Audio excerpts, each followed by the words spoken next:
Should you spend your money on exosomes? What are they? And is it worth paying for them? Well, these are often added onto the back of aesthetic treatments like microneedling to improve healing afterwards. And they cost a lot of money. So people are spending a lot of money on these things. I have two fundamental problems with exosomes, and it's divided really into manufacturing source, where they come from, and quality control of that. And there's a lot of scientific concern about that, but I'm not going to talk about that today. I'm going to talk about my other concern, which is about signaling. And I hope you'll follow me on this. Exosomes are in your body anyway. It's how your cells communicate. So cell A tells cell B what it's thinking. Basically, it releases a package of signaling molecules within a little carrier, like a parcel, called an exosome.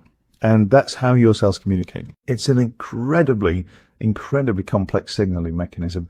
Let me give you an example. In the exosome, usually you've got growth factors, microDNA fragments for gene transcription, so you're changing gene expression, and also cytokines, which are intercellular messengers. Now, cytokines themselves are a family of proteins, amongst which there's a subfamily called interleukins, and there's multiple interleukins: interleukin 1, 2, 3, 4, 5, 6, interleukin 10. This is just a small part of an exosome that your body is using perfectly all the time without you even thinking about it. So interleukins, for instance, they can work on the cells that they're secreted from, they can work on cells next to them, they can work in the bloodstream on cells elsewhere in your body. They can turn inflammation on, they can turn inflammation off. They can stimulate growth, they can suppress growth. They can antagonize each other, or they can work together, depending on how it's released and when it's released. There's different types of interleukins, all of which have different responses in the cell. And also they can work on different cells. And the same interleukins can have the same effect or different effect on different cells. You get the point. It's a very complex signaling mechanism. And this is just a small family of one of the things that is in your exosomes normally. So please explain to me, somebody,